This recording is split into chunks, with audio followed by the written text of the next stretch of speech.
Bonjour, chers étudiants. Bienvenue pour votre premier semestre portant sur le module de législation douanière qui sera la continuité de ce que vous avez fait en première année.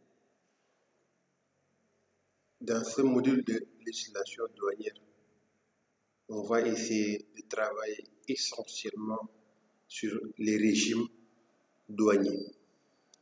Et en régime douanier également, on va travailler sur les régimes définitifs, les régimes suspensifs ou économiques et les régimes particuliers. Parce que je pense que les régimes définitifs ou généraux, on les avait déjà traités en première année. Donc là, par souci de temps, on ne peut pas s'attarder à récapituler dessus. Donc on va aborder directement la partie législation.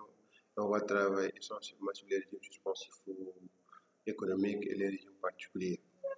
À partir de là maintenant, parce que quand on vous dit législation douanière, dans la partie législation douanière, il y a ce qu'on appelle les régimes douaniers, il y a ce qu'on appelle la tarification douanière, il y a ce qu'on appelle le contentieux douanier. Mais nous, ce qui nous intéresse maintenant dans ce module, c'est les régimes douaniers.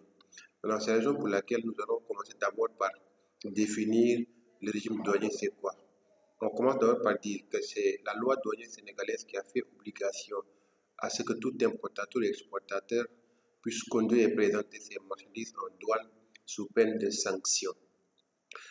Certaines de ces formalités ou ces formalités de conduite en douane, de prise en charge des marchandises, visent essentiellement, ils n'ont qu'un seul intérêt, et cet intérêt principal, c'est d'assurer une exécution correcte de la procédure de dédouanement. Et l'élément central de cette procédure de dédouanement est constitué par la déclaration en détail des marchandises. Et cette déclaration en détail également, cette déclaration en détail, on dit c'est l'acte juridique par lequel le déclarant, le commissionnaire en douane agréé, désigne le régime douanier dont on demande l'application à des marchandises qui sont importées ou exportées et s'engage sous les peines de droit à fournir toutes les indications quantitatives et qualitatives qui permettraient l'application ultérieure des droits et taxes et d'autres mesures de prohibition comprenant par la interdiction ou restriction dont le service des douanes se chargerait du contrôle et de l'exécution. Donc, à partir de là, nous allons en profiter pour maintenant définir c'est quoi un régime douanier, parce que c'est le sujet sur lequel nous discuterons tout au long de ces 40 heures de cours. Donc, le régime douanier, on dit que le régime douanier est défini comme l'ensemble des situations juridiques, c'est-à-dire aussi l'ensemble des situations légales dans lesquelles les marchandises doivent être placées à l'importation comme à l'exportation. Et en ces régimes douaniers, maintenant, nous, pour ce module, nous traiterons les entrepôts, l'exportation temporaire, les admissions temporaires, le transit, et ainsi de suite. En chapitre premier, maintenant, nous aurons ce qu'on appelle le régime de l'entrepôt. D'abord, définition de l'entrepôt. C'est quoi un entrepôt? Par essence, on dit que l'entrepôt pourrait être défini comme un espace qui est clos et un espace qui est couvert, dont les normes de construction sont définies par arrêté du ministre de l'économie et des finances. Il est également défini, considéré comme un très grand magasin qui est destiné à recevoir des marchandises importées en suspension provisoire des droits et des taxes. Maintenant, toujours dans cette partie régime de l'entrepôt, on va maintenant diviser le régime de l'entrepôt en deux sous-parties. On a donc à traiter en première étape de l'entrepôt de stockage et enfin nous traiterons de l'entrepôt industriel. Donc en section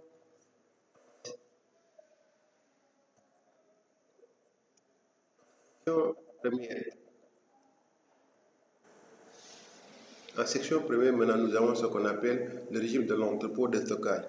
Et ici on dit par exemple c'est un entrepôt qui est destiné à recevoir des marchandises qui doivent y séjourner en l'état.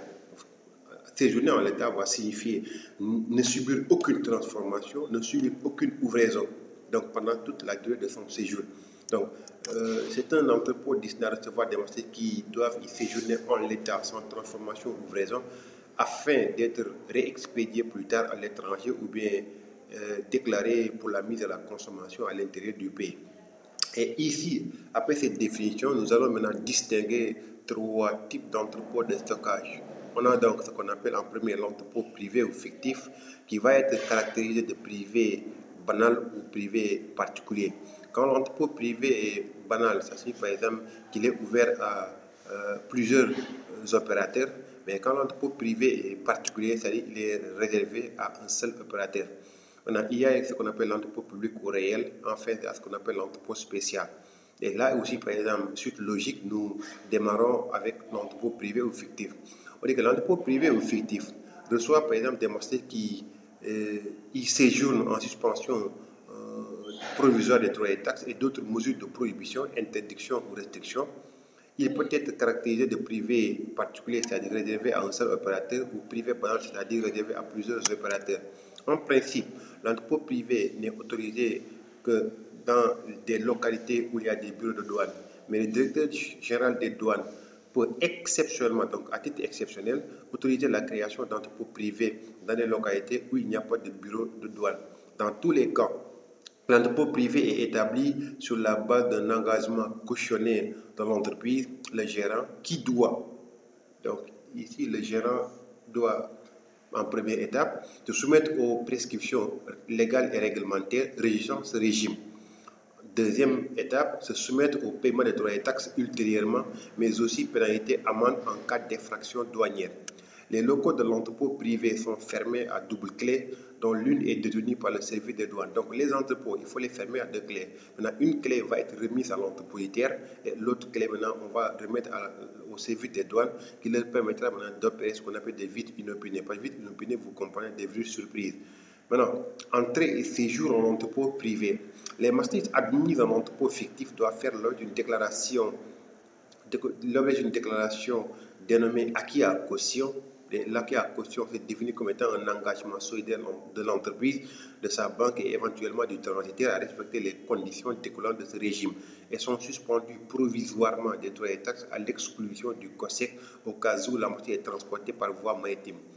La durée de séjour des marchandises en entrepôt fictif est de 12 mois. Sur ce type de prolongation, donc il y a possibilité de demander une prolongation, allongement, prolongation donc de la durée du séjour.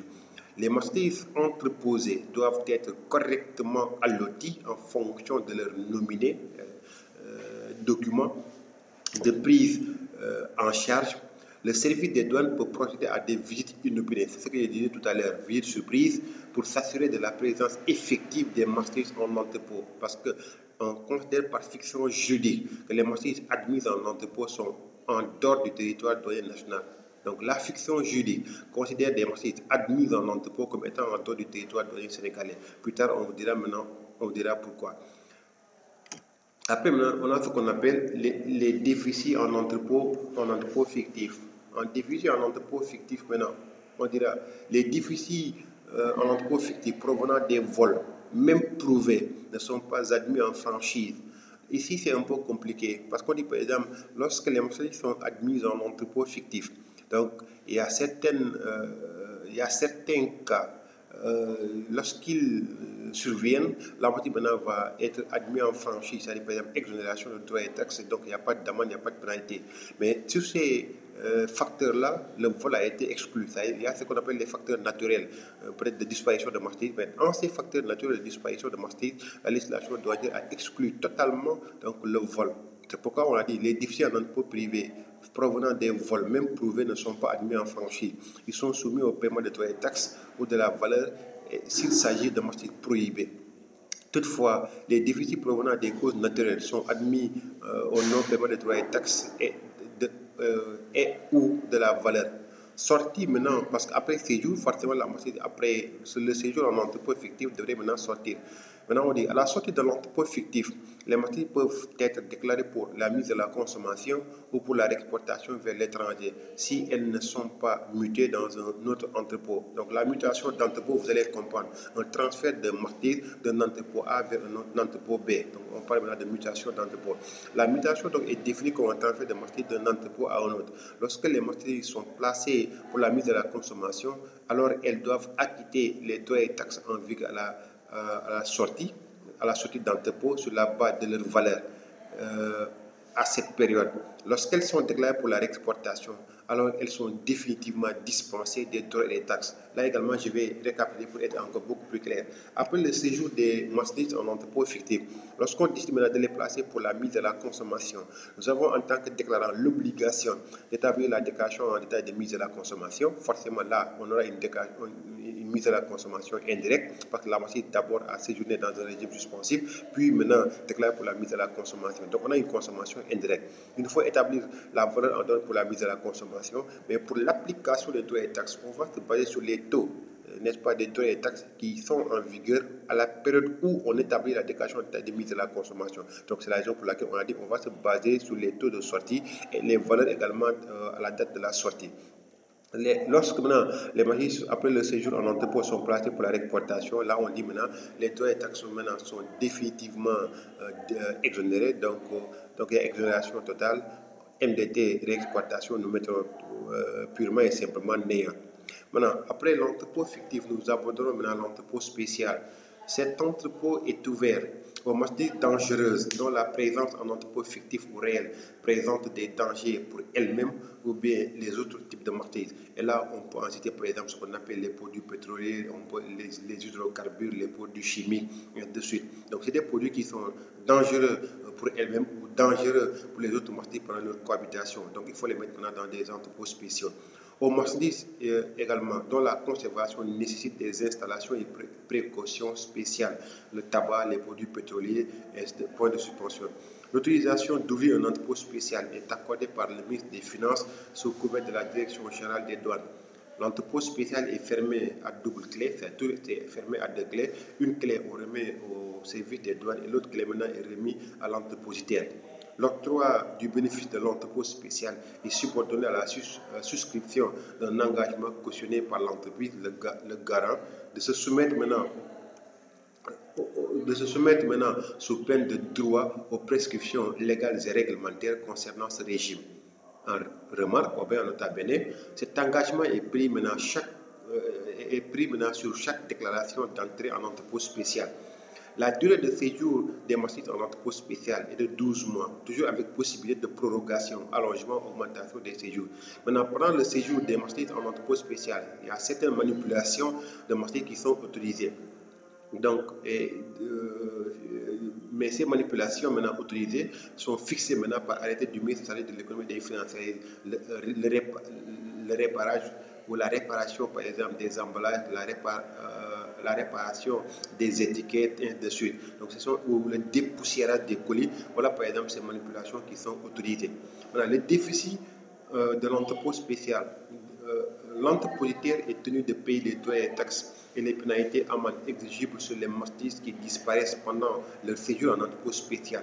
S'il s'agit de marchandises prohibées, il doit payer leur valeur, plus éventuellement les pénalités amendes. Le cas de vol n'est pas accepté comme une cause de franchise. Je le disais tout à l'heure. Donc, le vol n'est pas considéré comme une cause naturelle de disparition de marchandises. Donc, dans ce cas, quand il y a vol, les marchandises ne peuvent pas être admises en France, admises au non-paiement des droits et taxes. Toutefois, les déficits provenant des causes naturelles, incendies et autres cas de force majeure dûment justifiés, constatés sont admis en franchise. Toutefois, lorsque les marchandises faisant l'objet d'un déficit sont assurées, alors la franchise du paiement des droits et taxes ou de la valeur ne s'applique pas s'il est justifié que l'assurance ne couvre que la valeur des marchandises en entrepôt.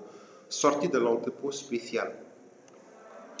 Comme l'entrepôt fictif, les marchandises qui, à leur sortie d'entrepôt fictif, sont déclarées pour la mise à la consommation, acquittant les droits et taxes en vigueur à la sortie, tandis que celles déclarées pour la réexportation sont définitivement dispensées de paiement des droits et taxes. Cela signifie quoi? C'est exactement ce qui se passe en entrepôt privé qui se passe en entrepôt spécial. On a dit, après séjour en entrepôt privé, lorsque le produit est déclaré pour la mise à la consommation, on va établir la déclaration en état de mise à la consommation et on va calculer les droits et taxes en se basant sur les taux des droits et des taxes qui sont en vigueur à la date de la sortie. Lorsque les marchandises sont déclarées pour la réexportation, donc, il y aura ce qu'on appelle admission en franchise des marchandises, donc là, non-paiement des droits et taxes de douane. Enfin, nous avons maintenant ce qu'on appelle l'entrepôt public ou réel. Pour l'entrepôt public ou réel, on dit que l'entrepôt public ou réel est accordé par le ministre des Finances à une collectivité, une commune ou à un organisme public, ça est le port, la chambre de commerce de Dakar, la ville de Dakar, et de suite, afin de permettre aux importateurs et exportateurs de stocker des marchandises en suspension provisoire des droits et taxes et d'autres mesures de prohibition. L'arrêté ministériel de concession fixe les modalités de fonctionnement de ces entrepôts ouverts à tous les usagers. Le concessionnaire se trouve dans l'obligation de mettre à la disposition du service des douanes les locaux pouvant servir de bureau. Les issues, c'est-à-dire les portes de l'entrepôt réel, possèdent deux clés. L'une des clés, toujours, on remet au service des douanes, et l'autre clé maintenant sera détenue par l'entrepôt militaire. Séjour en entrepôt réel. La durée de séjour des marchandises en entrepôt réel est de 12 mois, avec toujours possibilité de prorogation. Les marchandises placées en entrepôt réel doivent être soigneusement alloties. Chaque lot est identifié par une étiquette qui indique le numéro du sommier. Par sommier, vous comprendrez le document d'enregistrement de ce document. Le nombre de colis et le propriétaire des marchandises. Les marchandises admises en entrepôt public ne doivent faire l'objet d'aucune transformation ou livraison, complément de main-d'œuvre. C'est ce qu'il faut comprendre. Mais certaines manipulations sont autorisées, comme le triage des marchandises, le dépoussiérage, la réparation des étiquettes, des emballages et de suite. Voilà donc ces manipulations qui sont autorisées. Les déficits de l'entrepôt réel. Les marchandises qui disparaissent pendant le séjour en entrepôt réel sont soumis au paiement des droits et taxes s'il s'agit de disparition pendant le séjour, de marchandises prohibées.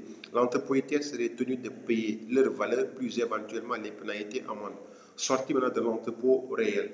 La sortie de l'entrepôt réel. Les marchandises peuvent être déclarées pour la mise à la consommation ou pour la réexportation vers l'étranger s'ils ne sont pas mutés vers un autre entrepôt. Là également, c'est ce que j'ai dit. La mutation d'entrepôt est définie comme un transfert de marchandises d'un entrepôt A vers un entrepôt B. Lorsque les marchandises sont déclarées pour la mise à la consommation après le séjour en entrepôt réel, elles doivent acquitter les droits et taxes en vue à la date de mise à la consommation et sur la base même de la valeur en cette même date. Et lorsque maintenant elles sont placées pour la réexportation, dans ce cas, elles vont être définitivement dispensées de droits et taxes de douane. Donc voilà un résumé pour une première séance de cours pour ce qui concerne la législation douanière sénégalaise. Et en premier chapitre également, nous aborderons le régime de l'entrepôt. Et en section première, maintenant, nous traitons ce qu'on appelle le régime de l'entrepôt de stockage. Donc voilà en résumé, chers étudiants, ce que nous avions à vous proposer comme vidéo, plus maintenant un support de cours numérique qui vous permettrait par exemple de cerner l'essence et la quintessence de ce que nous avons voulu exposer, n'est-ce pas, pour une parfaite maîtrise maintenant de la législation douanière sénégalaise et plus précisément dans la partie qu'on va intituler le régime douanier. Je vous remercie de votre attention et vous donne rendez-vous prochainement. Merci et bonne journée à tout le monde.